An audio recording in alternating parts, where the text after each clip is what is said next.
रूस ने आज आधिकारिक रूप से बाल्टिक देशों पर हमले का कारण घोषित कर दिया है। यूक्रेनी सैनिक कथित तौर पर लातविया के क्षेत्र से रूस के अंदर लक्ष्यों पर ड्रोन लॉन्च करने की तैयारी कर रहे हैं। इस बारे में रूसी विदेशी खुफिया सेवा ने बयान दिया है। इसके अलावा उन्होंने ये भी जोड़ा कि रूस पर ड्रोन लॉन्च करने की अनुमति कथित तौर पर लिथुआनिया, लातविया और एस्टोनिया ने अपने क्षेत्र से दी है। और अब रूसी खुफिया एजेंसी का कहना है कि यूक्रेन की सशस्त्र सेनाओं की ड्रोन यूनिट्स के सैनिकों को पहले ही लातविया के 5 सैन्य ठिकानों पर तैनात किया जा चुका है। यूक्रेन और लातविया ने इसे रूसियों की बकवास और साफ उकसावा बताया है। लेकिन इसी बीच ये खबर भी आई है कि एस्टोनिया में नाटो की वायुसेना ने वाकई में एक दिन पहले एक यूक्रेनी ड्रोन को मार गिराया है। लेकिन यहाँ एक बहुत अहम बात है, ये ड्रोन वहां पहुंचा कैसे? इसी मुद्दे पर हम इस एपिसोड में चर्चा करेंगे। मेरा नाम अलेक्सेई पिची है। आइए इस विषय पर मिलकर चर्चा करें। लेकिन सबसे पहले आपसे अनुरोध है कि इस YouTube चैनल को सब्सक्राइब करें, लाइक करें और कोई भी कमेंट जरूर लिखें। और शुरू करने से पहले एक पल आपका ध्यान चाहूंगा, क्योंकि ये एपिसोड प्रेपली प्लेटफॉर्म के सहयोग से आ रहा है। ये एक यूक्रेनी ऑनलाइन प्लेटफॉर्म है जहां विदेशी भाषाओं के ट्यूटर मिलते हैं। वहां लगभग 1 लाख शिक्षक और 90 भाषाएं उपलब्ध हैं। ये उन सभी के लिए एकदम सही है जो उदाहरण के लिए प्रवास में रहते हुए जर्मन, अंग्रेजी, पोलिश या कोई भी भाषा सीख रहे हैं। और जो आपके लिए बहुत जरूरी है, अभी वहां पहले सेशन पर 50% की छूट मिल रही है। इस वीडियो के डिस्क्रिप्शन में लिंक है जिस पर क्लिक करने से आपको अलेक्सेई पिची यूट्यूब चैनल से 50% छूट मिलेगी। तो चलिए अब हम एपिसोड की तरफ बढ़ते हैं। तो रूस ने असली बहाना ढूंढ लिया है लातविया पर हमला करने का कारण। मैं तुरंत रूसी विदेशी खुफिया सेवा का एक उदाहरण देता हूं। यूक्रेनी सैनिक लातविया के क्षेत्र से रूस में ड्रोन हमलों की तैयारी कर रहे हैं। मिली जानकारी के अनुसार कीव सिर्फ उन हवाई गलियारों के इस्तेमाल तक सीमित नहीं रहना चाहता जो बाल्टिक देशों ने यूक्रेन की सेना को दिए थे। ये झूठ है। इन देशों के क्षेत्र से ड्रोन लॉन्च करने की योजना है। इसके लिए मानव रहित प्रणाली बल के सैनिकों को हथियारों से लैस किया गया है। यूक्रेन की सशस्त्र सेनाओं को पहले ही लातविया के 5 सैन्य ठिकानों पर तैनात किया जा चुका है। यहां तक कि लियलवार्डे, डाउगवपिल्स और एकाबपिल्स में भी। इसके अलावा रूसी विशेष सेवा ने जोर देकर कहा कि रूसी उपकरण ड्रोन लॉन्च पॉइंट्स के सटीक स्थान का पता लगाने और गिराए गए ड्रोन के मलबे से जानकारी प्राप्त करने की अनुमति देते हैं। उदाहरण जैसा यूक्रेन ने दिसंबर में रूस के राष्ट्रपति निवास पर ड्रोन हमला करने की कोशिश की थी। अगर आपको समझ नहीं आया तो वो मजाक याद करें जब रूसी तानाशाह व्लादिमीर पुतिन अमेरिकी राष्ट्रपति डोनाल्ड ट्रंप को फोन कर रोते सुबकते शिकायत कर रहे थे। क्या यूक्रेनियों ने खूनी पिशाच व्लादिमीर पुतिन की वालदाई निवास पर हमला किया था? हमला करना यही बात विदेशी खुफिया सेवा भी इसी घटना के बारे में कह रही है और ये ड्रोन के मामले में हुआ था। यही घटना है जिसकी बात हो रही है और अब रूस ने सीधे तौर पर उत्तरी अटलांटिक गठबंधन के सदस्य को धमकाना शुरू कर दिया है। रूस की विदेशी खुफिया सेवा का एक और उदाहरण, नाटो में लातविया की सदस्यता आतंकवादियों के सहयोगियों को न्यायसंगत बदले से नहीं बचा पाएगी। लातविया के क्षेत्र में निर्णय केंद्रों के स्थान अच्छी तरह ज्ञात हैं।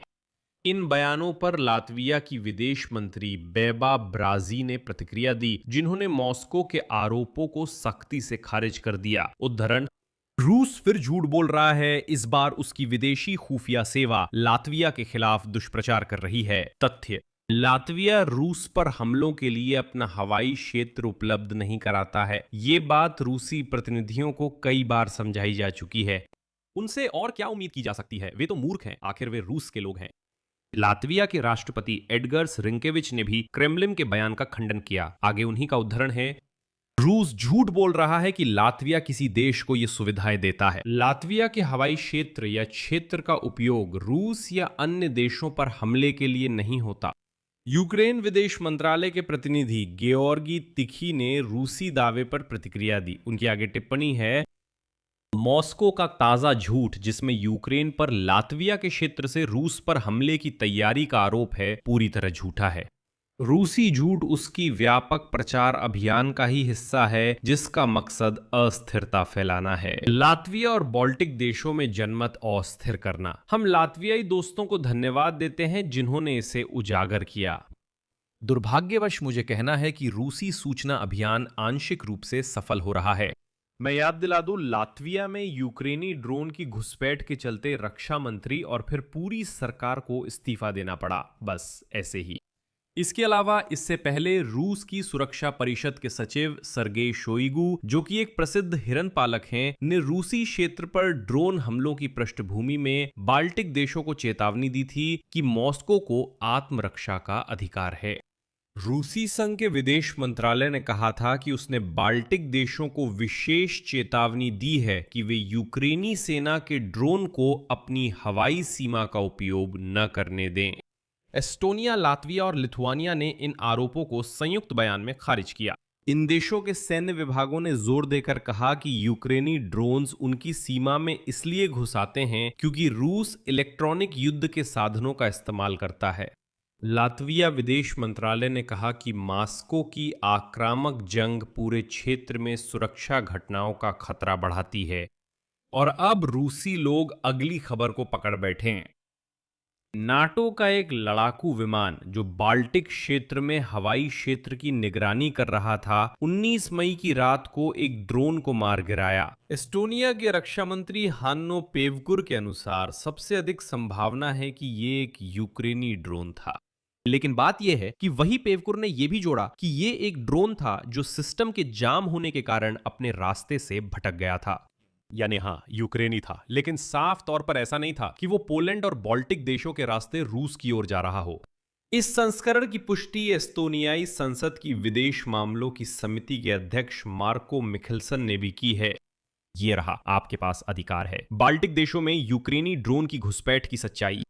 रूस इलेक्ट्रॉनिक युद्ध के साधनों से यूक्रेनी ड्रोन को बाल्टिक देशों की ओर मोड़ता रहता है। मॉस्को ये जानबूझकर कर रहा है और साथ ही प्रचार भी बढ़ा रहा है। यूक्रेन के विदेश मंत्रालय ने कहा कि यूक्रेन सहयोग कर रहा है और विशेष संस्थानों के बीच घनिष्ठ सहयोग जारी रखता है ताकि हर मामले में समस्या की जड़ तक पहुंचा जा सके और उन्हें रोकने के तरीके खोजे जा सकें, जिसमें यूक्रेनी विशेषज्ञों की सीधी भागीदारी भी शामिल है।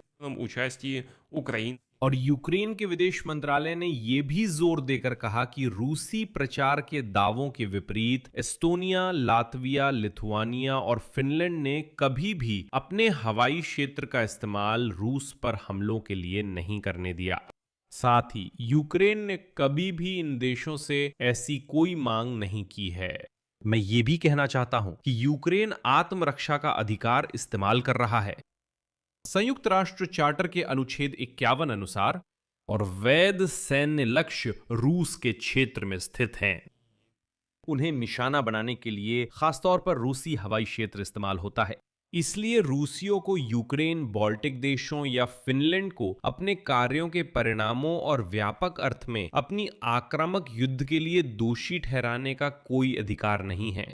मैं एक बार फिर जोर देता हूं, रूस में जो कुछ भी उड़ता है, रूस में जो कुछ भी विस्फोट होता है, रूस में जो भी लोग ड्रोन, मिसाइल आदि के हमले में मारे जाते हैं, ये सब उन आक्रामक कार्रवाइयों का जवाब है जो रूस पिछले 12 वर्षों से यूक्रेन के खिलाफ कर रहा है, 2014 से शुरू होकर। रूसी लोग जो टिकटॉक, इंस्टाग्राम पर वीडियो डालते हैं कि रियाजान में हमला, तुआप्से जल रहा है, मॉस्को में ड्रोन उड़ रहे हैं, तो आप क्या उम्मीद कर रहे थे? क्या आपको लगा था युद्ध आपको नहीं छुएगा? लेकिन युद्ध आपके अपने घर आंगन में लौट आया है, अब ये आपको छुएगा।